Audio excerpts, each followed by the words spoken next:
রাসূলুল্লাহ সাল্লাল্লাহু আলাইহি ওয়াসাল্লামের একজন সাহাবী, তার নাম হলো আব্দুল্লাহ ইবনে হুযাফা রাদিয়াল্লাহু তাআলা আন।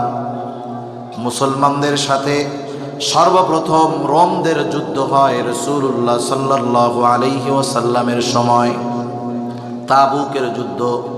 তাবুকের যুদ্ধে আল্লাহ তাআলা রোম সৈন্যদের অন্তরের মধ্যে নবীজির ভয়ভীতি ঢেলে দিলেন।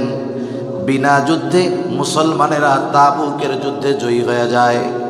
খলিফাতুল মুসলিমিন হযরত উমর রাদিয়াল্লাহু তাআলা আনহুর সময় সর্বপ্রথম মুসলমানদের সাথে রোমদের সরাসরি যুদ্ধ হয়।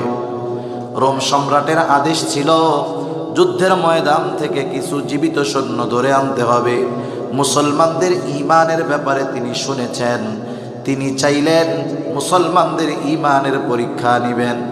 বাদশাহর আদেশ, ঘটনাক্রমে মুসলমানদের একটা দল কাফেরদের হাতে বন্দী হয়ে যায়।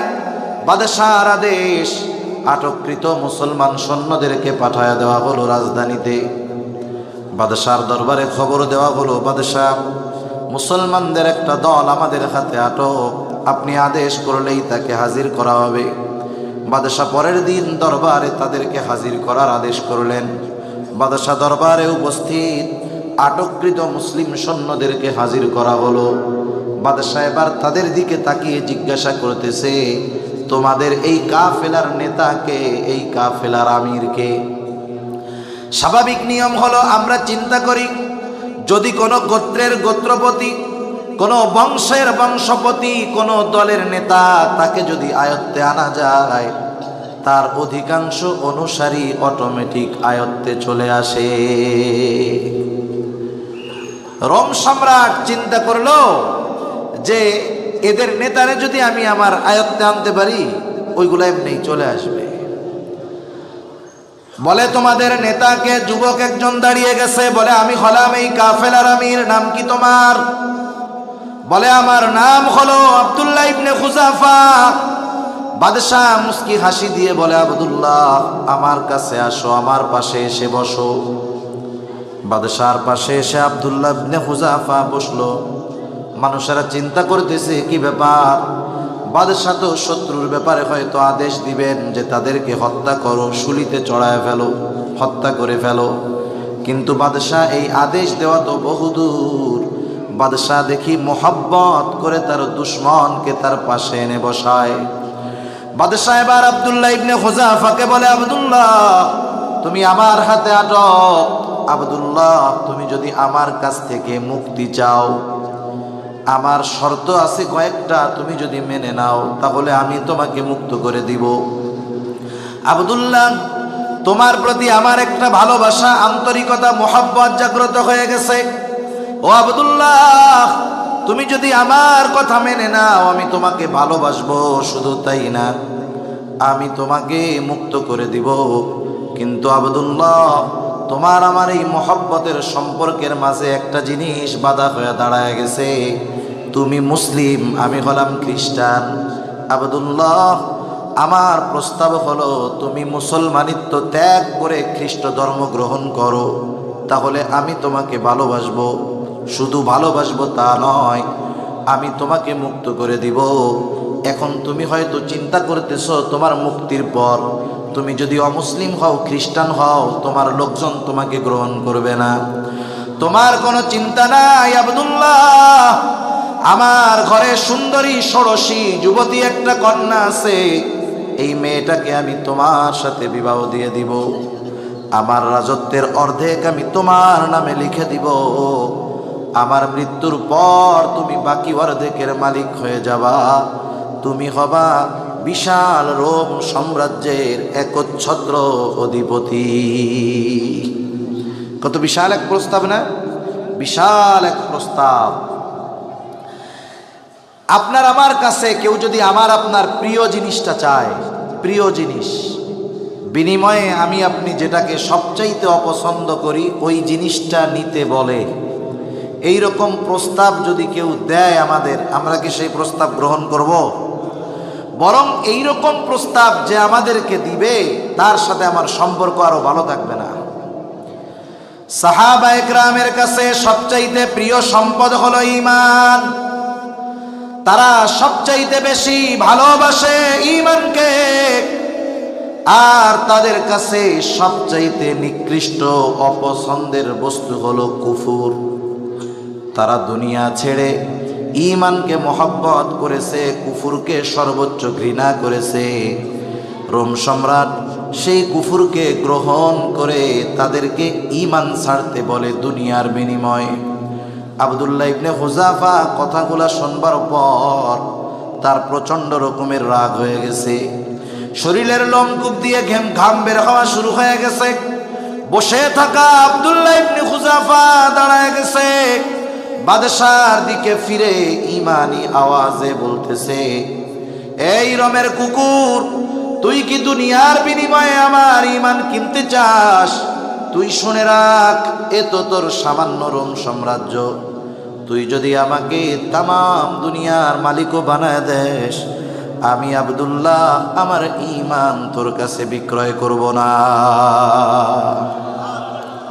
যে যেই জিনিস কোনোদিন দেখে নাই, যারা যেই জিনিসের কল্পনাও কোনোদিন করে নাই, এমন কোনো বিষয়, এমন কোনো জিনিস যখন আমাদের সামনে উপস্থিত হয়ে যায়, যেটা নিয়ে আমরা ভাবনা চিন্তা তো বহুদূর, স্বপ্নেও দেখি নাই, কল্পনাও করি নাই, এমন কিছু হলে মানুষ ওই মুহূর্তে কিছু সময়ের জন্য হতবাক হয়ে যায়। হতবাক মানে কি হইল বিষয়টা, এটা কি সত্য বাস্তব না অন্য কিছু বুঝতে পারে না। আপনারে ভলিউম বাড়াইতে বলছি, ডিলে কমান লাগবে না, হতো ভলিউম বাড়ান, ভলিউম শব্দ টানতে হবে, আমার শব্দ দরকার।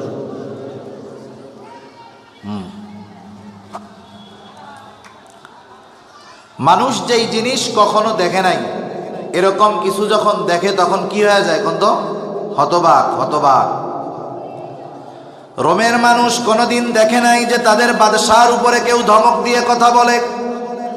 রোমের মানুষ এটা কোনোদিন কল্পনাও করে নাই, এক ধমকে পুরো দরবার নিস্তব্ধ, পিনপতন নীরবতা।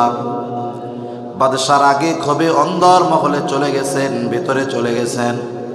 ভেতর থেকে আদেশ ফরমান পাঠায় দিলেন, কত বড় সাহস, ঈমানের বড়াই দেখায়, যাও ওকে জেলখানার মধ্যে আটকায় রাখো, খাবারও দিবা না, পানিও দিবা না। বাদশার আদেশে জেলখানার মধ্যে আটকায় রাখছে, খাবারও দেয় না, পানিও দেয় না। বাদশাহ ডাক্তারকে বলে রাখছে, খোঁজ খবর রাখবা, যখন দেখবা খানা পানির অভাবে অবস্থা বড় খারাপ, তখন আমার কাছে খবর জানাইবা। এক সপ্তাহ পার হয়ে গেছে, যুবক আব্দুল্লাহ ইবনে হুযাফাকে খাবারও দেওয়া হয় না, পানিও দেওয়া হয় না। ডাক্তার বাহির থেকে দেখতেছে অবস্থা বড় খারাপ, ভেতরে ঢুকে দেখে অবস্থা করুন। ডাক্তার বাদশার কাছে এসে বলে, বাদশাহ, আব্দুল্লাহ ইবনে হুযাফার অবস্থা ভালো নয়, এখন যদি খাবার পানি না দেওয়া হয় যে কোনো মুহূর্তে বড় বিপদ ঘটে যেতে পারে। বাদশাহ বললেন, যাও ওর জন্য খাবার আর পানি নিয়ে যাও, তবে খাবার নিবা শূকরের গোশত আর পানি নিবা মদ মেশানো পানি। খাবারটা হারাম খাবার। কোনো মানুষকে কেউ যদি কন্ট্রোলে আনতে চায়, কয়েকটা পদক্ষেপ গ্রহণ করে মানুষ, এ দুনিয়ার সিস্টেম এইটা। একজন প্রভাবশালী ব্যক্তি যদি আর একজন ব্যক্তিত্বকে কন্ট্রোলে আনতে চায়, প্রথম প্রলোভন দেয়, লোভ দেয়, যে আমার দলে এটা এটা ধরে দিমু। লোভে যদি কাজ না হয় হুমকি দামকি দেয়, এতেও যদি কাজ না হয় চাপ প্রয়োগ করে। আব্দুল্লাহ ইবনে হুযাফাকে প্রলোভন দিছে, লোভ দিছে, কাজ হয় নাই। এবার চাপ প্রয়োগ করতেছে, খানা পিনা দেয় নাই, দুর্বল হয়ে গেছে। বাদশাহ খাবার দিতে বলছে শূকরের গোশত আর মদ মেশানো পানি।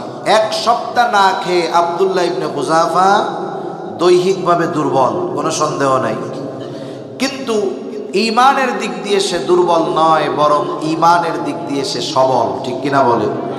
আমাদের সমাজে অনেক মানুষ আছে হারাম খায়, হারাম হারাম উপার্জন করে, হারাম খায়। এই মানুষগুলার দৈহিক শক্তি যতই থাকুক না কেন, খোঁজ নিয়ে দেখেন ঈমানি কোনো শক্তি নাই। ঠিক কিনা? আব্দুল্লাহ ইবনে হুযাফার সামনে যখন খাবার নেওয়া হলো, বলা হলো, আব্দুল্লাহ খানা খাও নাইলে বিপদ। তবে শুনে রাখো, খাবার শুকরের গোশত আর মদ মেশানো পানি। আব্দুল্লাহ ইবনে হুযাফার কানে যখন আওয়াজ গেছে খাবার শুকরের গোশত আর মদ মেশানো পানি, যদিও খাবারের অভাবে দুর্বল কিন্তু ঈমানের দিক দিয়ে সবল, আব্দুল্লাহ ইবনে হুযাফা এবার বলে, ডাক্তার এগুলা সরায় ফেলো, আমার জীবন চলে যায় যাক, তবু আমি হারাম খাবার আমার ঠোঁটে লাগাবো না। আব্দুল্লাহ ইবনে হুযাফার কাছ থেকে খাবার নিয়ে যাওয়া হলো, খায় নাই। ডাক্তার গিয়ে বলে, বাদশাহ বুঝতে পারলাম না কেমন মানুষ, একটু আগে যায় অবস্থা যখন হারাম খাবারের কথা শুনলো, কোথার থেকে শক্তি আসলো জানি না। বাদশাহ এবার আর একটু চাপ বাড়ায় দিল, বলতেছে আগামী দিন সকাল বেলায় বড় ডেক্সির মধ্যে তেল গরম করবা, আমি ওর পরীক্ষা নিয়ে ছাড়বো। বাদশাহর আদেশ, পরের দিন সকাল বেলায় বড় পাত্রের মধ্যে তেল গরম করা হলো, ফুটন্ত তেল টকবক করতেছে। বাদশাহ আদেশ করলো, যাও তাকে আমার সামনে হাজির করো। দুজনের কাঁধে ভর করে আব্দুল্লাহ ইবনে হুযাফা বাদশাহর সামনে উপস্থিত। বাদশাহ ওই ফুটন্ত উত্তপ্ত তেল দেখায় বলে, আব্দুল্লাহ এখনো সময় আছে, আমার কথা মেনে নাও, আর যদি না মানো তোমার অবস্থান হবে ওই তেলের মধ্যে। ফুটন্ত উত্তপ্ত তেলের মধ্যে যদি একজনকে ফালায় দেওয়া হয়, সে কি বাঁচতে পারবে? এবার ভয় দেওয়া শুরু হয়ে গেছে, মৃত্যুর ভয়। প্রত্যেকটা জিনিসের একটা স্টেপ আছে, একটা অবস্থা আছে। ওই অবস্থা অতিক্রম করার পরে ইমানি পরীক্ষারও একটা অবস্থা আছে। ওই অবস্থা অতিক্রম করার পর পরীক্ষা যত কঠোর হয়, সে আর পিছে আসে না, তার ইমান আরো তত বাড়ে, মজবুত হয়। আব্দুল্লাহ ইবনে হুযাফা বলে, বাদশাহ আমি জীবন দিতে রাজি, তবু ইমান ছাড়ব না। বাদশাহ বলে, তুমি কি জানো তোমাকে যদি এই তেলের মধ্যে ফেলে দেওয়া হয় তোমার পরিণতি কি হবে? বাদশাহ এবার বলল, যাও জেলখানা থেকে একজন কয়েদি ধরে আনো। বাদশাহর আদেশে একজন কয়েদি ধরে আনা হলো। বাদশাহ আদেশ দিল, যাও ওকে তেলের মধ্যে ফালায়া দাও। জীবিত মানুষ তেলের মধ্যে ফালায়া দেওয়ার সাথে সাথে শাহাদাতের অমীয় সুধা পান করলো। শুধু তাই না, তেলের মধ্যে ফালায়া দিল, কিমা বাজার মতো হয়ে গেছে, হাড্ডি থেকে মাংসগুলা আলাদা হয়ে যায়। সব আব্দুল্লাহ ইবনে হুযাফাকে দেখানো হইতেছে। এইবার বাদশাহ বলে, আব্দুল্লাহ এখনো সময় আছে, আমার কথা মেনে নাও, নাইলে তোমার পরিণতিও ওই রকম হবে। আব্দুল্লাহ ইবনে হুযাফা অবস্থার উপরে অনড়, বলে, বাদশাহ আমি জীবন দিব, তবু ঈমান ছাড়ব না। বাদশাহ এবার বলে, যাও ওকেও তেলের মধ্যে ফালায় দাও। বাদশাহর আদেশে দুইজন ধরে ধরে আব্দুল্লাহ ইবনে হুযাফাকে তেলের দিকে নিয়ে যায়। এতক্ষণ অবস্থা স্বাভাবিক, এখন আব্দুল্লাহ ইবনে হুযাফা কান্না করতেছে। বাদশাহ বলে, আব্দুল্লাহ এখন কান্না করো কেন, কাপুরুষের মতো? আব্দুল্লাহ ইবনে হুযাফা বলে, না বাদশাহ, না না, আমি মৃত্যুর ভয়ে কান্না করি না। তাহলে কান্নার কারণটা কি? বাস্তবিক পক্ষে প্রকৃত মুমিন যে, সে মৃত্যুকে মূলত ভয় পায় না। মুমিন ব্যক্তি যারা দিনদার, বুড়া হয়ে গেছে, অনেক বয়স, দিনদার মানুষ, এনাদেরকে যদি কেউ জিজ্ঞাসা করে, বয়স তো অনেক হয়ে গেছে, বাংলাদেশের গড় আয়ু আপনার শেষ, জীবনের এই শেষ সময় কি আশা আছে? অধিকাংশ দিনদার মানুষ বলে, এখন আর কোনো আশা নাই, একটা মাত্র আল্লাহর কাছে চাওয়া, জানি ঈমান নিয়ে মরতে পারি। ঠিক না? ঈমান নিয়ে মরতে পারি। ওনার মরা নিয়ে ভয় না, কিন্তু ঈমান নিয়ে মরার ব্যাপারে উনি চিন্তিত। কারণ উনি জানে মৃত্যুকালীন সময় শয়তান তার সব বাহিনী নিয়ে একত্রে একজন মুমিনের উপরে হামলা করে। কারণ ওই সময়ও যদি তাকে বেঈমান বানানো যায়, তার সারা জিন্দেগির আমল বাতিল, অনন্তকালের জাহান্নাম তার ঠিকানা হবে। এই বিষয়টা নিয়ে মুমিন চিন্তিত থাকে, মৃত্যু নিয়ে চিন্তিত নয়, বরং ঈমান নিয়ে মৃত্যুবরণ করার বিষয়ে সে চিন্তিত। কারণ কি? কারণ সে জানে আল্লাহ তাআলার সাথে মিলিত হতে হলে এই মৃত্যুই তো মাধ্যম। আর সে জানে মৃত্যু হলো একটা পর্দা।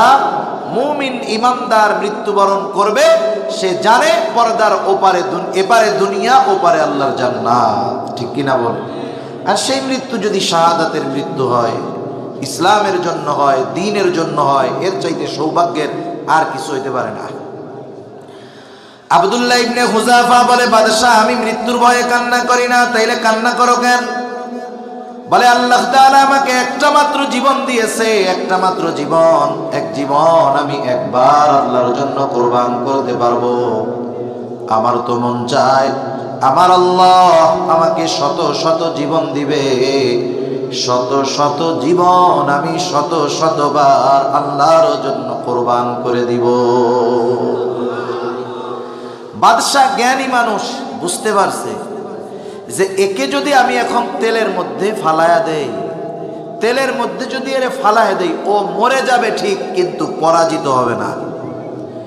একটা মানুষকে মেরে ফেললেই সে পরাজিত হয় না। এরকম ঘটনাও তো অনেক বলা যাবে। আপনারা অনেকে সূরা বুরুজের তাফসীর শুনেছেন।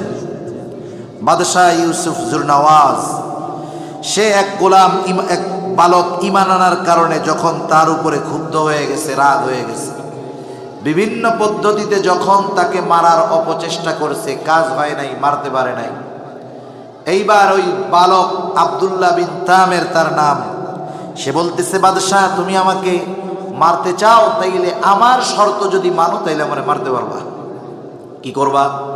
নির্দিষ্ট দিনে বিশাল জনসমাগম করবা, ওই লোকজনের সামনে আমার কপালের দিকে একটা তীর ছুঁড়া মারবা, কিন্তু শর্ত হলো আমার কপালে যদি তীর মারতে হয়, আমারে যদি মারতে চাও, তাইলে এই কথা বলে মারবা, বিসমিল্লাহি রব্বিল গুলাম, এই বালকের রবের নামে তীর মারতেছি। বাদশাহ ইউসুফ জুরনাওয়াজ নিজের খোদা দাবি করতো আর কি। এইবার ওই বাদশাহ চিন্তা করলো, যা করে তো মারা যাবে, লোকজন জড়ো হয়ে গেছে, লক্ষ লক্ষ মানুষ। এইবার বাদশাহ আদেশ দিল, মারো তীর ওর কপালে। সব মানুষ দৃশ্য দেখতেছে কি হয়। যখন বিসমিল্লাহি রব্বিল গোলাম বলে ওই বালকের কপালে তীর মারছে, বালক শাহাদাত বরণ করছে।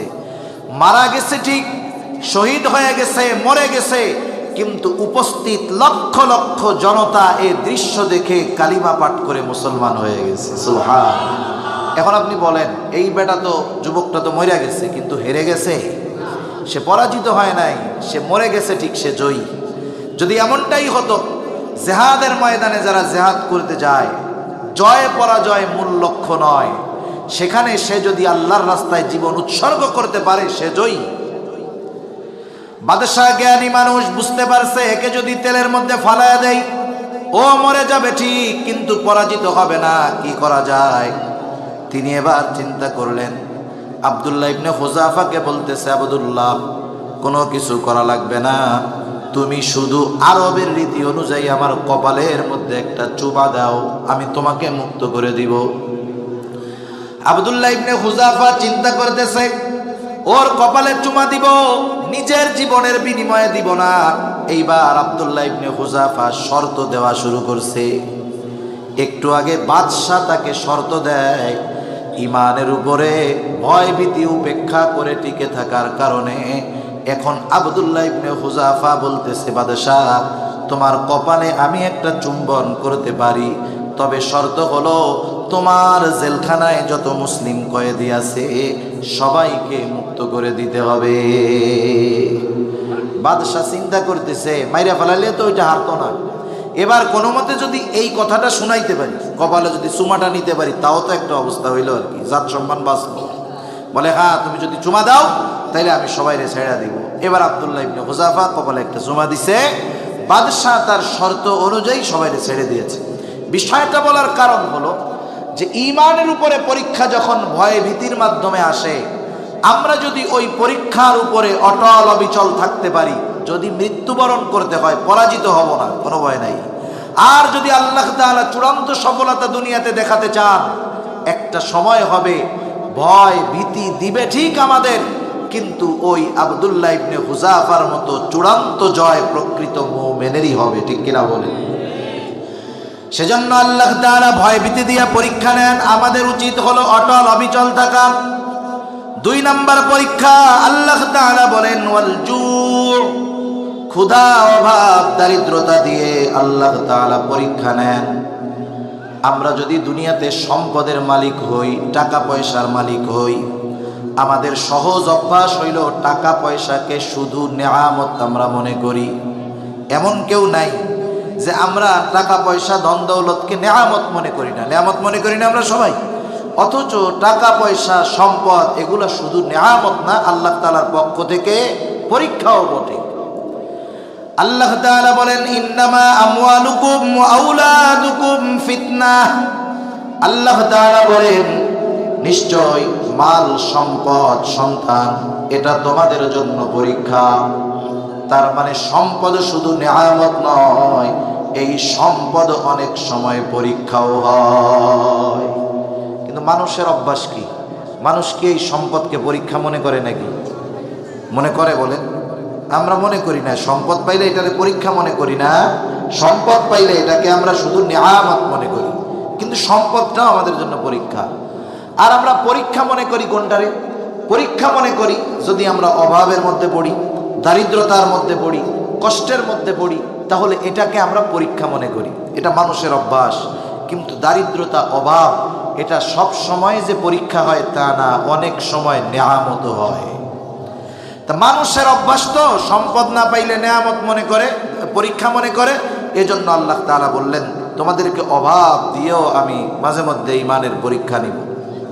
কারুনের নাম শুনছেন না? কারুনের নাম শুনছেন? আমরা সবাই চিনি কারুন রে। কিছু মানুষ আছে এদেরকে আমরা না দেখলেও তাদের নাম জানি। আবু জেহেল, ওরে কোনোদিন দেখি নাই, কিন্তু ওরে আমরা কিন্তু খুব ভালো মতো চিনি, ঠিক না? তা কারুন যখন সম্পদের মালিক হইতেছে, দিন যায় ওর সম্পদ শুধু বাড়ে। কত সম্পদের মালিক! কারুনের ধন ভাণ্ডারের চাবি, তার সম্পদের গোডাউনের চাবি ছিল চামড়ার চাবি। এই চাবি বহন করার জন্য একদল শক্তিশালী যুবকের দরকার হইত। এত সম্পদের মালিক। দিন যাচ্ছে, কারুনের সম্পদ আরো বাড়ে। এখন কারুনের বন্ধু যারা আছে এরা আল্লাহর কাছে বলে, আল্লাহ আপনি কারুনরে এত ভালোবাসেন, এই সম্পদের মালিক বানায়া দিলেন ওরে, আমরা কি দোষ করছিলাম? আমাকে আপনি ভালো ভালোবাসেন না মনে হয়। অনেকে আছে দেখবেন নামাজ কালাম পড়ে না, জুমার নামাজও পড়ে না, আল্লাহর নাফরমানি করে, অনেক টাকা পয়সার মালিক। আর এক আল্লাহর বান্দা আল্লাহর হুকুম আহকাম ঠিক মতো মাইনা চলে, অভাবের মধ্যে আছে। ওই টাকাওয়ালা নামাজিরে কি কয় জানেন? কয় যে আরে খায় কেডা, খাস তুই, নামাজ পড়স তুই, আল্লাহ সম্পদ দেয় আমারে। চিন্তা কর, তুই নামাজ কালাম পড়াও আল্লাহর ভালোবাসা পাইলি না, আর আমি নামাজ কালাম না পড়া দেখ আল্লাহ কত ভালোবাসা। এখন ওরা চিন্তা করতেছে সম্পদ আল্লাহ দেয় না, মনে হয় আল্লাহ ভালোবাসে না। এবার কারণ তো সম্পদের মালিক মুসা আলাইহিস সালাম বলল যে এবার তুমি সম্পদের যাকাত দাও, সদকা করো। কারণ যাকাত দিতে অস্বীকৃতি জ্ঞাপন করলো। শুধু তাই না, মুসা আলাইহিস সালামকে জিনার অপবাদ দেওয়ার জন্য একজন দুশ্চরিত্রা মহিলাকে সে ভাড়া করলো। আল্লাহ তাআলা এটা সহ্য করেন নাই। কারুনের উপরে আল্লাহ তাআলার গজব পতিত হলো। কারুন তার সম্পদ সহ জমিনে ডেবে যেতে থাকলো। মুফাসসিরিনে কেরাম বলেন এখনো কারুন তার সম্পদ সহ জমিনের নিচের দিকে ডাবতেছে, কিয়ামত পর্যন্ত ডাবতে থাকবে। এই দৃশ্য যখন দেখলো কারুনের এই বন্ধুরা, যে সম্পদশালী কারুন জমিনের মধ্যে সম্পদ সহ ডেবে যাচ্ছে, তখন ওই বন্ধুরা আল্লাহ তাআলার কাছে বলতেছে, আল্লাহ আমরা আসলে বুঝতে পারি নাই, আমরা বুঝতে পারি নাই। আপনি কারুনকে সম্পদ দিয়েছেন ঠিক, কিন্তু আপনি কারুনকে ভালোবাসেন নাই। আমাদেরকে সম্পদ দেন নাই ঠিক, কিন্তু আপনি আমাদেরকে ভালোবাসেন। কারণ হয়তো যদি কারুনের মতো সম্পদ আপনি আমাদেরকে দিতেন, আমরাও ওর মতো অবাধ্য হয়ে যেতাম। এক বাপের এক ছেলে, অনেকের আছে না এরকম, টাকা পয়সাও অনেক, মেয়েটেও নাই, একটা ছেলে, সম্পদের মালিক অনেক। ওই ছেলে মনে করেন কলেজে পড়ে, আইসা বাবার কাছে বলতেছে, আব্বা প্রতিদিন ওই সেই গোপালগঞ্জ যাওয়া লাগে, আমি তো আপনার একমাত্র ছেলে, আপনার এই সম্পদগুলো সব তো আমারই, আল্লাহ যদি চায় আমার একটা মোটর সাইকেল কিনা দেন। আপনার এই যে টাকা পয়সা আল্লাহ দিছে 10টা কিনলেও ফুরাবে না। এখন বাবা চিন্তা করলো একটা মাত্র ছেলে, একে যদি মোটর সাইকেল কিনে দেয়, এটা তো মোটর সাইকেল না, মরণ সাইকেল। আমার একটা ছেলে যদি মরে যায়, আমার বংশের বাতি শেষ। বাপ রাগ হয়ে বলে, না, মোটর সাইকেল কিনে দেওয়া যাবে না, যা হয় হোক, আমি পয়সা থাকতে কিনে দেব না। ছেলের মন খারাপ হবে না? ছেলে মনে করতেছে কি, আমার বাপ আমারে ভালোবাসে না, এত করে চাইলাম, বললাম, একমাত্র পোলা আমারে দিল না। বন্ধু বান্ধব বলবো, তোর বাপ কেমন রে, তোর বাপ তো লোক সুবিধার না, তুই একমাত্র পোলা, চাইছিস একটা মোটর সাইকেল, দিল না, আসলে তোর বাপ তোরে মনে হয় ভালোবাসে না। এখন বলেন তো, বাবা যে কিনে দিল না, এটা কি ভালোবাসে না এই জন্য, নাকি বেশি ভালোবাসে এই জন্য? হ্যাঁ, এজন্য অনেক সময় আল্লাহ তাআলা সম্পদ দেন না, বেশি ভালোবাসেন এই জন্য। আল্লাহ রাব্বুল আলামিন এইরকম অভাব দিয়ে পরীক্ষা নেন। এরপরে আল্লাহ তাআলা বলেন, ওয়া নাকসিম মিনাল আমওয়াল, মালের লস, মালের ক্ষতির মাধ্যমে আল্লাহ তাআলা মুমিনের ঈমানের পরীক্ষা নেয়। আপনি আমি ব্যবসা করার জন্য দোকান ভর্তি মাল, কারেন্টে শর্ট সার্কিট হয়ে আগুন লেগে পুড়ে যায়, যায় কি যায় না? হতে পারে, কোনো ব্যাপার না। আল্লাহ তাআলা এরপরে বলেন, ওয়াল আনফুস, জানের ক্ষতি, জীবনের ক্ষতির মাধ্যমে তিনি মুমিনের ঈমানের পরীক্ষা নেন। মুফাসসিরিনে কেরাম বলেন, মুমিনের জানের পরীক্ষা হয় দুই ভাবে। একটা হলো নিজের জানের ক্ষতির মাধ্যমে, আর একটা হলো আপনজনের জানের ক্ষতির মাধ্যমে। নিজের জানের ক্ষতির মাধ্যমে হয়তো আমরা অসুস্থ হয়ে যেতে পারি, দুর্ঘটনায় পতিত হয়ে যেতে পারি, কষ্ট ক্লেশের মধ্যে পড়ে যেতে পারি। আল্লাহ তাআলা এক পদ্ধতি হলো নিজের জানের ক্ষতি দিয়া পরীক্ষা নেয়, দ্বিতীয় হলো আপনজনের জানের ক্ষতির মাধ্যমে পরীক্ষা নেয়। হতে পারে 10 বছর বিবাহ করেছে, একজন সন্তান হয় নাই, আল্লাহ তাআলার কাছে চাইতে চাইতে আল্লাহ তাআলা একটা সন্তান দেয়। এইবার 2 বছরের বাচ্চা কত সুন্দর আব্বু আব্বু ডাকে, আম্মু আম্মু ডাকে। আল্লাহ তাআলা অসুস্থতা দিয়ে এরকম ছোট বাচ্চাকে নিয়ে গেল। মুমিন বান্দা বলে, আল্লাহ আপনি দেন নাই, আপনি দিয়েছেন, আপনার সম্পদ আপনি নিয়েছেন। আবার কেউ কেউ এই কথা বলে, আল্লাহ দেন নাই এক ব্যাপার, দিয়া তাইলে কেন আবার নিয়ে গেলেন? তা যাই হোক, এই ছোট বাচ্চা বা আত্মীয় স্বজন, এদের অসুস্থতা রোগবালাইয়ের মাধ্যমেও আল্লাহ তাআলা পরীক্ষা নেন। এখানে আজান হবে 7:15, তাই না? কটা হবে আজান? 7:15 বলছিল মনে হয়, 7:15 আজান হবে। নামাজ এই জায়গায় হবে ইনশাআল্লাহ, আপনাদের সমস্যা নাই তো ইনশাআল্লাহ? তা যাই হোক, যখন ওইদিকে নামাজের সময় হবে, ভাই বাইরের মাইকগুলো বন্ধ করে দেবেন। 7টায় জামাত হবে ওইদিকে, যেহেতু 6:45 নামাজ, 7টায় জামাত হবে। 7টার দিকে বাইরের মাইকগুলো একটু বন্ধ করে ভিতরেরটা চালু রাখবেন, শুধু একটু পরে করলে হবে। তা যাই হোক, জানের ক্ষতির মাধ্যমে আল্লাহ তাআলা পরীক্ষা নেন। ওয়াসসামারাত, ফল ফসলের ক্ষতির মাধ্যমে আল্লাহ তাআলা পরীক্ষা নেন। আপনার আমার জমির ধান পেকে গেছে, বাম্পার ফলন, জমি পরিদর্শন করে এসে আমি আপনি চিন্তা করতেছি খুব ভালো ফসল হইছে, যা হইছে সব খরচপাতি মিটাইয়া আরো 6 মাস 7 মাস চলবে। রাতের বেলা শুয়ে শুয়ে চিন্তা করতেছে, 2 দিন পর 10 জন কিষান নিয়ে জমি ধানগুলা কাইটা ঘরে তুলব। হঠাৎ করে রাতে মেঘ ডাকা শুরু হয়ে যায়, ঝড় শুরু হলো, বৃষ্টিও হইতেছে, সাথে আবার শিলও পড়ে। বলেন তো, পাকা ধানের উপরে যদি শিলা বৃষ্টি হয়, ধান তো বহুদূর, খেড়ও খুঁজে পাওয়া যায় না। আল্লাহ তাআলা এইরকম ফসলের ক্ষতি দিয়েও পরীক্ষা নেন। এখন বলেন, বুঝা থাকলে যে এইরকম বালা মুসিবত দেন কে? আল্লাহ তাআলা দেন। এই যে বালা মুসিবত বিপদ আপদ থেকে উদ্ধার করেন কে? আল্লাহ তাআলা। এখানে একটু সমস্যা আছে আমাদের। আল্লাহ তাআলা যে বালা মুসিবত বিপদ আপদ দেন, এটা সবাই আমরা বিশ্বাস করি, অন্তর দিয়েই বিশ্বাস করি। কিন্তু আল্লাহ তাআলা বিপদ আপদ থেকে উদ্ধার করেন, এটা মুখে যতটুকু বিশ্বাস করি, আমাদের দেশ সহ তামাম দুনিয়ার মানুষ অন্তরে এই কথাটা ততটা বিশ্বাস করে না। যদি এই বিশ্বাস থাকতো যে বিপদ দেন আল্লাহ, উদ্ধার করেনও আল্লাহ, বাংলাদেশে কোনো বন্ড পীর আর বন্ডের মাজার হতে পারতো না। বাংলাদেশে মাজার ব্যবসা টিকতো না। মাজার ব্যবসা টিকে আছে বড় একদল মানুষ, যারা বিপদে পড়লেই মাজারে মানত করে তাদের টাকায়। বিপদ দেয় আল্লাহ আর খাসি দেয় বাবার দরবারে। বিপদ দেওয়ার সাথে সাথে বলে আল্লাহ এই বিপদ গেলে আমি খাসি ওই বাবার দরবারে 2টা খাসি দিই। তাহলে চিন্তা করে দেখেন দুইটার মধ্যে আমাদের কম্বিনেশন নাই। তাহলে বিপদ দেন আল্লাহ, উদ্ধার করেন ওকে আল্লাহ।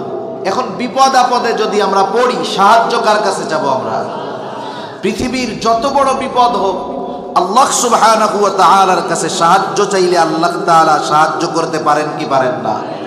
অতীতের কত নবী রাসূলগণের বড় বড় ঘটনা আমরা দেখছি, জানি, শুনছি। হযরত মূসা আলাইহিস সালাতু ওয়াস সালাম যখন ফেরাউনরে বারবার দাওয়াত দেওয়ার পরেও ফেরাউনের মধ্যে কোনো পরিবর্তন নাই। একটা মানুষের মধ্যে হেদায়াত আসতে পারে, আল্লাহ তাআলা যে কোনোভাবে দিতে পারেন, তবে এর প্রাথমিক কিছু আলামত আছে। মনে করেন একজন বেনামাজি শুধু জুমার নামাজ পড়ে, আপনি হৃদয়ের আকুলতা নিয়ে মহব্বতের সাথে তাকে বললেন, বাবা হায়াত মৌতের কথা তো বলা যায় না, শুধু জুমার নামাজ পড়লে তো হবে না, 5 ওয়াক্ত নামাজও আল্লাহ ফরজ করছে। সে আপনার এই নসিহতের পরে নমনীয় হলো। এইবার 5 ওয়াক্ত না পারে, সে জোহর, আসর, মাগরিব, এশা পড়ে, ফজর তো পড়তে পারে না। তাহলে আপনি আমি এটা বুঝতে পারি ও যেহেতু প্রাথমিক কথা গ্রহণ করছে, আল্লাহ তাআলা চাইলে পরিপূর্ণ হেদায়েত ওকে দিতে পারে। আবার আরেকজনকে বললেন যে দেখো বাবা শুধু জুমার নামাজ পড়লে তো হবে না, 5 ওয়াক্ত নামাজও পড়তে হবে। সে আগে শুধু জুমা পড়তো, আপনার নসিহতের পরে জুমার নামাজও বাদ দিছে। চিন্তা করছে শুধু জুমার নামাজ পড়ে তো কোনো লাভ নাই, তাহলে এটাও বাদ দিয়ে রেখে দেয়। স্বাভাবিক দৃষ্টিকোণ থেকে বলা যায় ওর নসিবে হেদায়েত নাই। আল্লাহ তাআলা চাইলে ভিন্ন কথা। একটা মানুষকে যখন দাওয়াত দেওয়ার পরে তার সীমা লঙ্ঘন আরো বাড়ে, তার দাম্ভিকতা আরো বাড়ে, তখন বুঝতে হবে এ লোকের পরিবর্তন খুব কঠিন। ফেরাউনকে মূসা আলাইহিস সালাম যখন বারবার দাওয়াত দিচ্ছে, ফেরাউনের অবাধ্যতা কমে নাই, সে নমনীয় হয় নাই, বরং তার সীমা লঙ্ঘন আরো বাড়ছে। আল্লাহ তাআলা এবার বললেন আপনি উম্মতদেরকে নিয়ে মিশর ছেড়ে চলে যান। কোন পথে যাবে, কোন দিক দিয়ে যাবে, সব আল্লাহ তাআলা জানায় দিয়েছে। মূসা আলাইহিস সালাম রাতের বেলায় উম্মতদেরকে নিয়ে পথ চললেন। চলতে চলতে লোহিত সাগরের পাড়ে এসে পৌঁছিয়েছেন। রাতের আঁধার পার হওয়ার জন্য কোনো কিছু নাই। ফেরাউনের কাছে খবর চলে গেল, ফেরাউন মূসা তার উম্মতদেরকে নিয়ে চলে যায়। তাফসীরের মধ্যে আসছে 6 লক্ষ সশস্ত্র সৈন্য নিয়ে ফেরাউন তাদের পেছনে দাওয়া শুরু করছে। দিনের আলো ফুটে উঠছে, রাতের আঁধার কেটে গেছে। আল্লাহ রাব্বুল আলামিন সেই অবস্থার কথা কোরআনুল কারীমের মধ্যে জানায় দিয়া বলেন, ফালাম্মা তারাআল জামআনি ক্বালা আসহাবু মূসা ইন্না লামুদরাকুন। আল্লাহ রাব্বুল আলামিন বলেন, যখন এক পক্ষ অপর পক্ষকে দেখতে পাইল, একদল আরেক দলরে দেখতেছে, দিনের আলো ফুটে উঠছে, মূসা আলাইহিস সালামের উম্মত দেখতেছে, দূরে ফেরাউন তার সেনাবাহিনী নিয়ে আসতেছে, আবার ফেরাউনের বাহিনীও দেখতেছে মূসা আলাইহিস সালাম উম্মতদেরকে নিয়ে দাঁড়ায় আছে। 2 দলের 2 রকম চিন্তা। মূসা নবীর উম্মত চিন্তা করতেছে আজকে সব শেষ। তারা বলা শুরু করছে, মূসা এতকাল তো বাইসা ছিলাম, গোলামি করছি তাও ভালো, বেঁচে তো ছিলাম, আজকে তো শেষ। এই অবস্থায় তারা কি বলল? আল্লাহ তাআলা বলেন, ক্বালা আসহাবু মূসা ইন্না লামুদরাকুন। আল্লাহ তাআলা জানায় দেন, মূসা নবীর উম্মত বলতেছে, তার সাথীরা বলতেছে, মূসা ইন্না লামুদরাকুন, আমরা তো আজকে ধরাই পড়ে গেছি। বলেন তো এখনো ধরা পড়ছে নাকি? এটা মানুষের অভ্যাস। মনে করেন অনেক সময় অনেকে যায় না মুরব্বীর কাছে সাহায্য চাইতে, বলে কাকা আমি মরে গেছি। তুমি যদি মইরাই যাও কথা কও কেমনে? তার মানে আসন্ন বিপদ এতটা ভয়াবহ, সে ওই ভয়াবহতাকে চিন্তা করে বলতেছে যে ওই বিপদ যদি আসে বাঁচার আর কোনো উপায় নাই। এটা আমরা অনেক সময় বলি আর কি। তা যাই হোক, ধরা পড়ে নাই ঠিক, কিন্তু আসন্ন বিপদের ভয়াবহতা অনুধাবন করে বলতেছে যে আমরা ধরা পড়ে গেছি। মূসা আলাইহিস সালাম তো নিজ বুদ্ধিতে এই পথে আসেন নাই, আসতে বলছে কে? আল্লাহ তাআলা বলছে।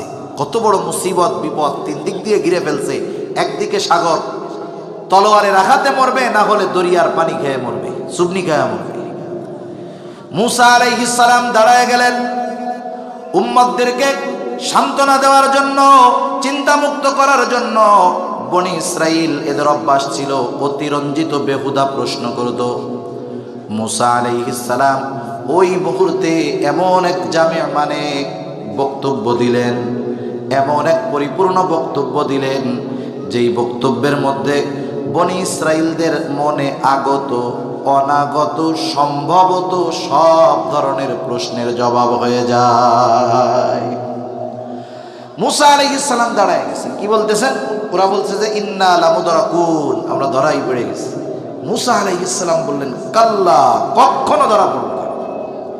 উনি যদি কইতেন লা, ধরা পড়বো না, তাহলে ওরা আবার প্রশ্ন করতো যে এখন যদি ধরা না পড়ি, পরে যদি ধরা পড়ি তাহলে তো সাইজ ডাবল হবে।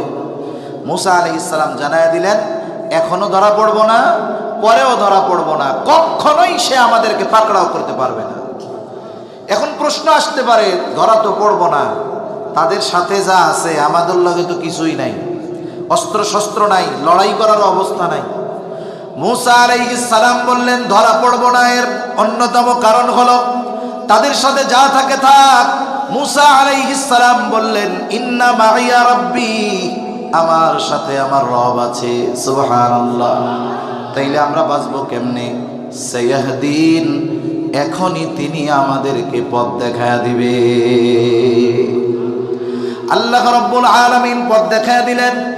আল্লাহ তাআলা বলেন ফাআউহাইনা ইলা মূসা আন ইদরিব বিআসাকাল বাহর ফানফালাকা ফাকানা কুল্লু ফিরকিন কাত-তাউদিল আযীম।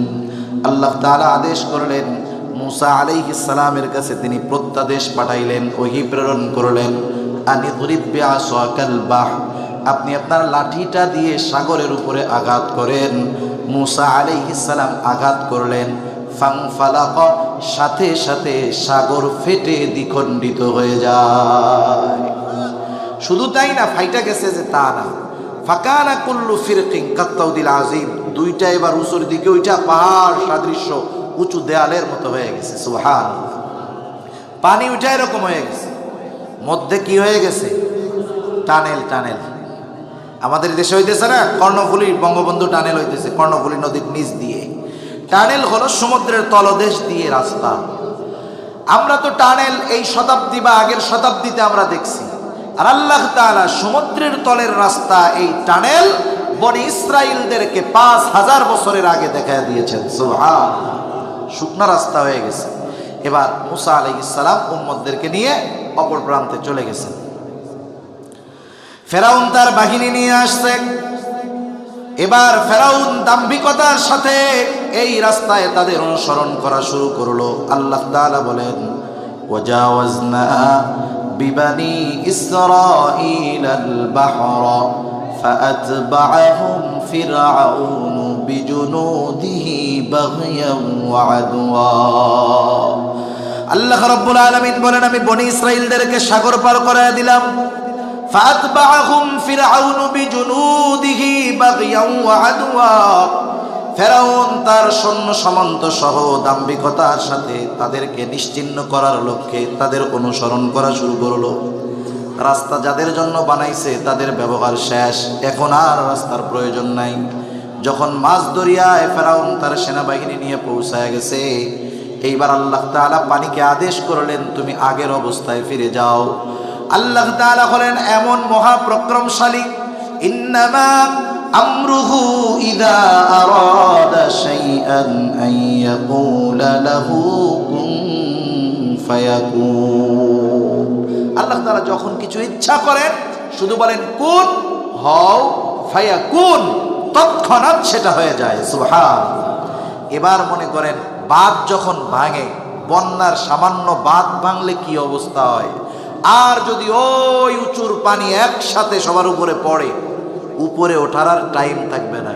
পানি যখন একসাথে সবার উপরে পড়ছে, সবগুলো সুন্নি টুমনি খেয়ে শেষ। এইবার জিবরাইল আলাইহিস সালাম আইসা ফেরাউনকে তলের থেকে টান দিয়ে উপরে উঠে গেছে। ওকে তো সহজে ছেড়ে দিলে হবে না, সুবানি শুরু হয়ে গেছে। এবার যখন চুপনি চলতেছে, হাত্তা ইদা আদরাকাহুল গরক ক্বালা আমানতু আন্নাহু লা ইলাহা ইল্লাল্লাযী আমানাত বিহি বানু ইসরাঈল ওয়া আনা মিনাল মুসলিমিন। ফেরাউন এবার বলতেছে, আমানতু আন্নাহু লা ইলাহা ইল্লাল্লাযী আমানাত বিহি বানু ইসরাঈল, আমি ঈমান আনলাম আল্লাহ ছাড়া কোনো ইলাহা নাই। বনি ইসরাঈলেরা যার উপরে ঈমান এনেছে আমিও তার উপরে ঈমান আনলাম। প্রত্যেকটা জিনিসের একটা লিমিটেশন আছে। রাসূল আকরাম সাল্লাল্লাহু আলাইহি ওয়াসাল্লাম জানায় দিয়েছেন, প্রত্যেকটা মানুষের তাওবা কবুল হওয়ার একটা নির্দিষ্ট সীমা আছে। এই সীমার পরে কারো তাওবা কবুল হয় না। যারা স্বাভাবিক মৃত্যু দেখেছেন তারা বুঝবেন। নবীজি বলেন, ইন্নাল্লাহা ইয়াকবালু তাওবাতাল আবদি হাত্তা মা লাম ইউগরগির। আল্লাহ তাআলা তার বান্দার তাওবা ওই গরগরা ওঠার আগ পর্যন্ত আল্লাহ তাআলা তাওবা কবুল করে। স্বাভাবিক মৃত্যু যখন হয়, যখন সাকারাতে মাউত শুরু হয়, মৃত্যুর যন্ত্রণা শুরু হয়, জান কবজ শুরু হয়, তখন গর গর গর গর একটা আওয়াজ হয়। ওই মুহূর্তের আগ পর্যন্ত আল্লাহ তাওবা কবুল করে, ঈমান কবুল করে। ফেরাউন ওই লিমিট পার হয়ে গেছে, এখন কইতেছে আমি ঈমান আনলাম। ওর ঈমান তো এখন আল্লাহ তাআলা গ্রহণ করবে না, কবুল করবে না। আল্লাহ তাআলা, যাই হোক ওদিকে আমি আর যাব না। যে আল্লাহ তাআলা বনি ইসরাঈলদের সামনে তারা দেখলো যে আমাদের দুশমন, যার ব্যাপারে আমরা ভীত ছিলাম, চিন্তিত ছিলাম, আল্লাহ তাআলা তাদের চোখের সামনে দুশমনকে একেবারে নিশ্চিহ্ন করে দিছে। এই যে বড় বিপদ মুসিবত থেকে উদ্ধার করছেন কে? তাহলে বিপদ আপদে সাহায্য কার কাছে চাইব? আল্লাহ তাআলার কাছে। কেমনে সাহায্য চাইব? আল্লাহ তাআলা আমাদেরকে শিখায় দেন। আল্লাহ তাআলা বলেন, ইয়া আইয়ুহাল্লাযীনা আমানুস্তাঈনু বিস-সাবরি ওয়াস-সালাহ। আল্লাহ তাআলা বলেন, হে ঈমানদারেরা, ইস্তাঈনু, আমি আল্লাহর কাছে তোমরা সাহায্য চাও। সাহায্য চাওয়ার মাধ্যম কি? আল্লাহ তাআলা বলেন, বিস-সাবরি ওয়াস-সালাহ, সবর এবং সালাত তথা ধৈর্য আর নামাজের মাধ্যমে আমার কাছে সাহায্য চাও। আল্লাহ তাআলার কাছে সাহায্য চাওয়ার মাধ্যম কয়টা? একটু জোরে বলি, কয়টা? দুইটা। তাহলে বিপদ আপদ বালা মুসিবত দেন কে? বিপদ আপদ বালা মুসিবত থেকে উদ্ধার করেন কে? বিপদ আপদ বালা মুসিবতে পড়লে সাহায্য কার কাছে চাইব? আল্লাহ তাআলার কাছে সাহায্য চাওয়ার মাধ্যম কয়টা? কি কি? ধৈর্য আর নামাজ। ধৈর্য আর নামাজ। এখন ধৈর্য কারে বলে?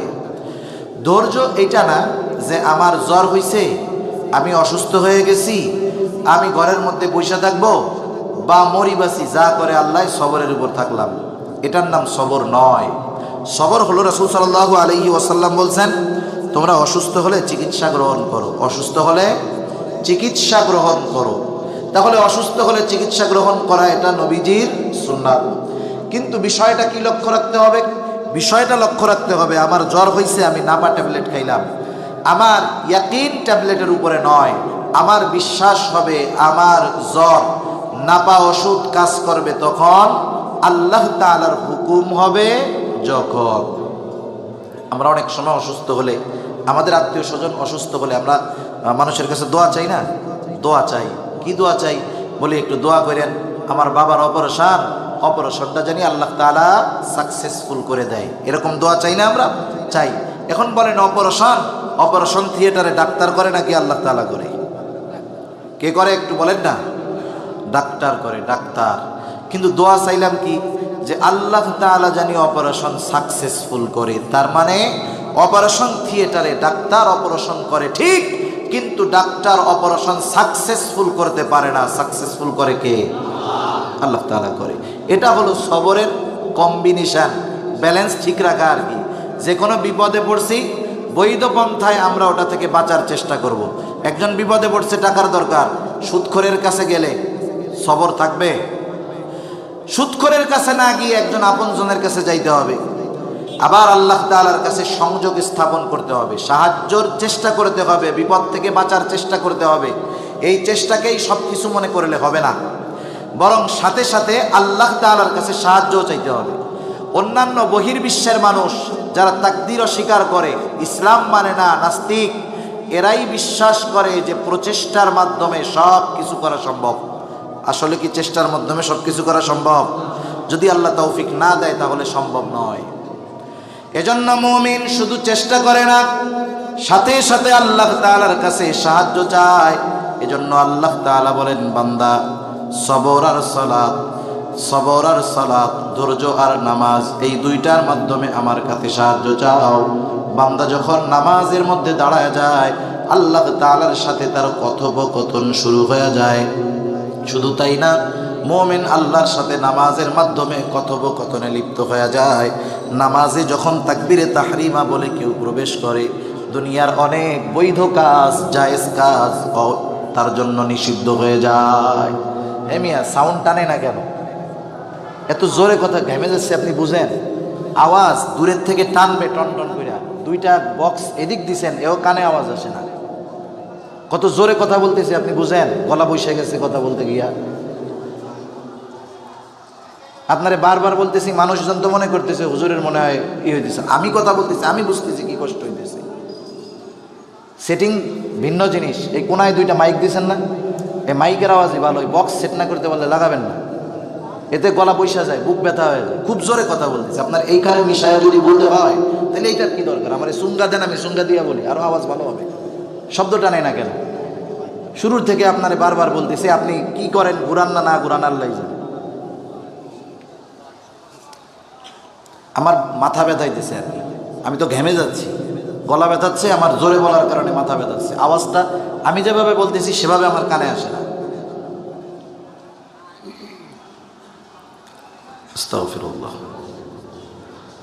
তাহলে সবর আর সালাত, এই দুই জিনিসের মাধ্যমে আল্লাহ তাআলার কাছে সাহায্য চাইতে হয়। কারণ বান্দা যখন নামাজের মধ্যে প্রবেশ করে, তখন আল্লাহ তাআলার সাথে কথোপকথনে লিপ্ত হয়ে যায়। দুনিয়ার অনেক বৈধ জিনিস তার জন্য সাময়িকভাবে নিষিদ্ধ হয়ে যায়।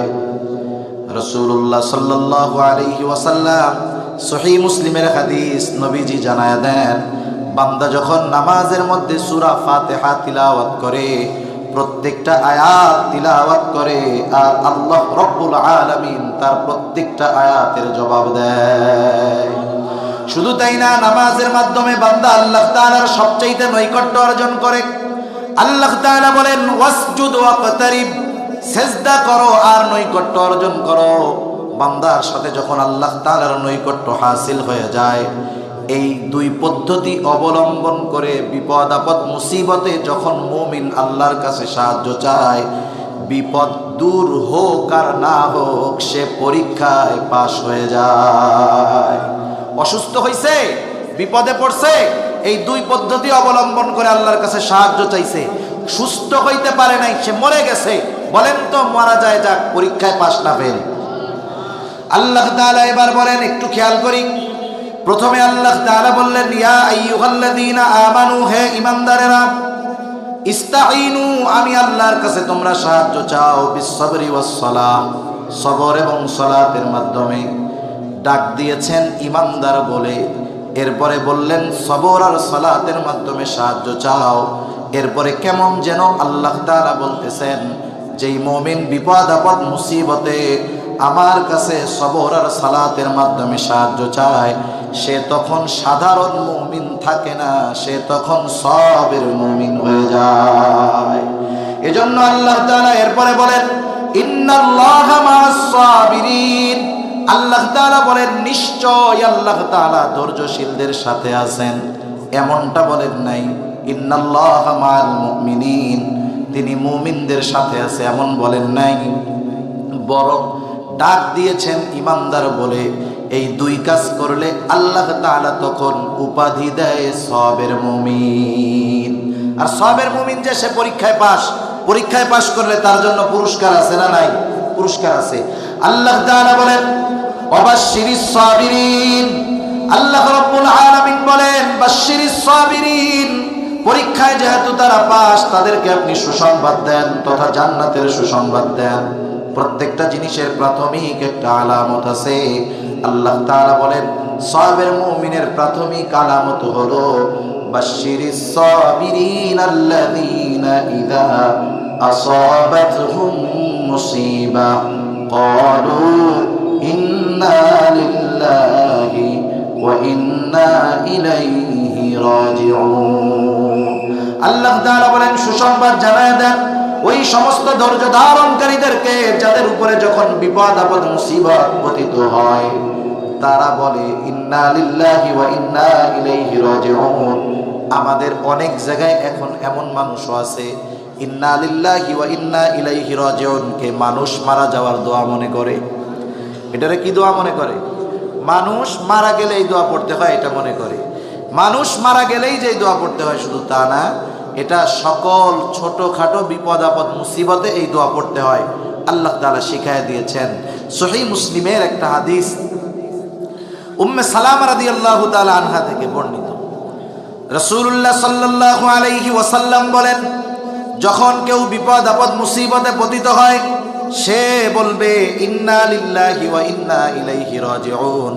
অর্থ হলো নিশ্চয়ই আমরা আল্লাহর জন্যই, ওয়া ইন্না ইলাইহি রাজিউন, আবার তার দিকেই আমরা প্রত্যাবর্তন করব, তার কাছেই ফিরে যাব।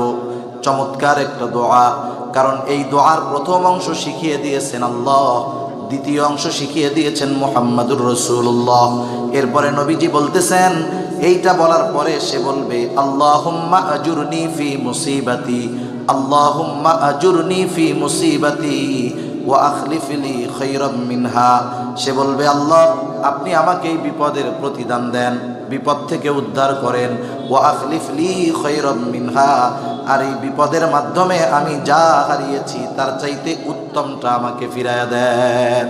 নবীজি বলেন, বিপদের সময় যে এই আমল করবে আল্লাহ রব্বুল আলামিন সে বিপদে যা হারাইছে তার চাইতে উত্তমটা তাকে ফেরত দিবে। সুবহানাল্লাহ। নবীজি শিখায়া দিয়েছেন, কত সুন্দর দোয়া। এজন্য আমরা বিপদ আপদে পড়লে এই আমল করব। কিন্তু আমাদের খাসলাত কি? আমাদের খাসলাত হইল বিপদে পড়ার পরে নিজ যোগ্যতায় বিপদ থেকে উদ্ধার পাওয়ার চেষ্টা করি, যখন দেখি আর পারি না তখন কি কই, যা করে আল্লাহ আপনি এবার করেন। মানে ঠেকাই পড়ে আল্লাহর কাছে আমরা আত্মসমর্পণ করি। কিন্তু উচিত হলো বিপদ আপদ মুসিবতে পতিত হওয়ার সাথে সাথে আগে এই আমলটা করা। উম্মে সালামা রাদিয়াল্লাহু তাআলা আনহা বলেন, আমার স্বামী আবু সালামা যখন মারা গেল এর চাইতে বড় মুসিবত আমার উপরে আর কিছু ছিল না। একজন লোক যখন আমার স্বামী আবু সালামার মৃত্যুর সংবাদ আমাকে দিল, আমাদের দেশের মহিলারা হইলে কি করে, স্বামীর মৃত্যুর খবর যদি আসে আশেপাশে দেখ, তাহলে ইন্না লিল্লাহ পড়ার টাইম নাই, আগে আল্লাহকে দোষারোপ করা শুরু করবে। বাচ্চা কাচ্চা থাকলে কি বলবে, আল্লাহ এই ইয়াতীম বাচ্চাটার জন্য আপনার কি একটু মায়া লাগে নাই? আপনি কি আর কারো স্বামীকে দেখেন নাই? আর কারো বাপরে কি আপনি দেখেন নাই? আমারটারেই দেখলেন, আল্লাহ কি করলেন, আপনি কি করলেন? এখন তার চেঁচামেচিতে আশেপাশের মানুষও এই খবরে ইন্না লিল্লাহ পড়ার টাইম পায় না, তারে সুস্থ করতে গিয়েই আবার অবস্থা খারাপ। উম্মে সালামা রাদিয়াল্লাহু তাআলা আনহা বললেন যে এই দোয়া আমার স্বামীর মৃত্যুর খবর পাওয়ার সাথে সাথে আমি পাঠ করছি। আমার বিশ্বাস ছিল এই মুসিবতে আমি যা হারাইছি তার চাইতে উত্তমটা আল্লাহ তাআলা আমাকে ফিরাইয়া দিবে।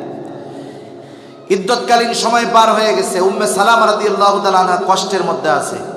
অনেকজন ওনারে বিবাহের প্রস্তাব দিচ্ছে, উনি সবার প্রস্তাব ফিরাইয়া দেন, কিন্তু উনি কষ্টে আছেন। কেন?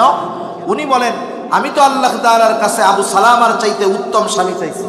যারা আমারে প্রস্তাব দিছে এরা সবাই ভালো, তবে কাউকে আমার আবু সালামার চাইতে উত্তম মনে হয় নাই, এজন্য আমি কারো প্রস্তাবে রাজি হই নাই। রাসূলুল্লাহ সাল্লাল্লাহু আলাইহি ওয়াসাল্লামের কাছে খবর পৌঁছাইল। নবীজি সাল্লাল্লাহু আলাইহি ওয়াসাল্লাম এক সাহাবীর মাধ্যমে বিবাহের প্রস্তাব পাঠাইছে। উম্মে সালামা রাদিয়াল্লাহু তাআলা আনহার কাছে প্রস্তাব নিয়ে আসছে। উম্মে সালামা রাদিয়াল্লাহু তাআলা আনহা বিবাহের প্রস্তাবে হাও বলেন নাই, নাও বলেন নাই।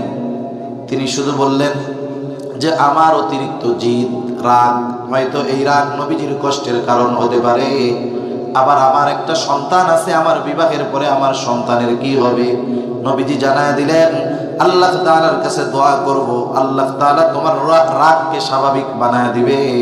তোমার সন্তানের জন্য চিন্তা করো না, আল্লাহ তাআলা তোমার সন্তানের জন্য অতি উত্তম ব্যবস্থা করবে। এবার উম্মে সালামা রাদিয়াল্লাহু তাআলা আনহার সাথে নবীজির সাথে ওনার বিবাহ হয়ে গেল। উম্মে সালামা রাদিয়াল্লাহু তাআলা আনহা বলেন, আমি মুসিবতে পড়েছি, স্বামী আবু সালামাকে হারিয়েছিলাম। আমি আল্লাহ তাআলার কাছে দোয়া করেছি, আমার দৃঢ় বিশ্বাস ছিল আল্লাহ তাআলা আমাকে আবু সালামার চাইতে উত্তম স্বামী দান করবে। তবে এটা আমি কল্পনা করি নাই যে রাসূলুল্লাহ সাল্লাল্লাহু আলাইহি ওয়াসাল্লাম আমার স্বামী হবে, আল্লাহ তাআলা আমার দোয়া এমন ভাবে কবুল করেছেন, আমি স্বামী আবু সালামাকে হারিয়েছি, আর আল্লাহ তাআলা আমাকে স্বামী হিসাবে মুহাম্মাদুর রাসূলুল্লাহ সাল্লাল্লাহু আলাইহি ওয়াসাল্লামকে দিয়েছে। সেজন্য এই আমলটা আমরা শিখবো। আরেকটা কি, এরপরে আল্লাহ তাআলা বলেন উলাইকা আলাইহিম সালাওয়াতুম মির রাব্বিহিম ওয়া রাহমা ওয়া উলাইকা হুমুল মুহতাদুন। আল্লাহ তাআলা বলতেছেন যারা এই সবের মুমিন হইল, বিপদ আপদ মুসিবতে এই আমল করলো, আল্লাহ তাআলা বলেন উলাইকা আলাইহিম সালাওয়াতুম মির রাব্বিহিম ওয়া রাহমা, তাদের উপরে তাদের রবের পক্ষ থেকে বিশেষ অনুগ্রহ আর দয়া। অনুগ্রহ আর দয়া, এই দুই জিনিস প্রাপ্ত হওয়ার কারণে তারা কি পাইছে?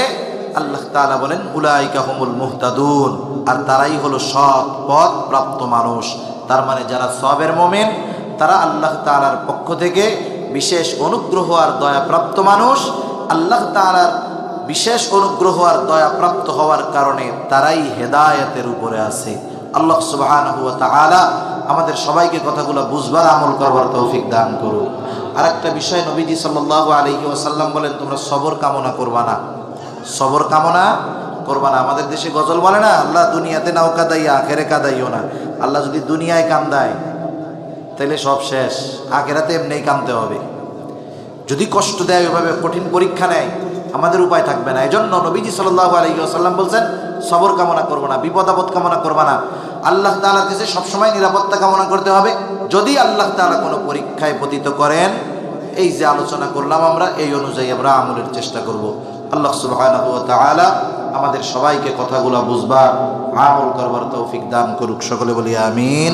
ওয়া আখিরু দাওয়ানা আলহামদুলিল্লাহি রাব্বিল আলামিন।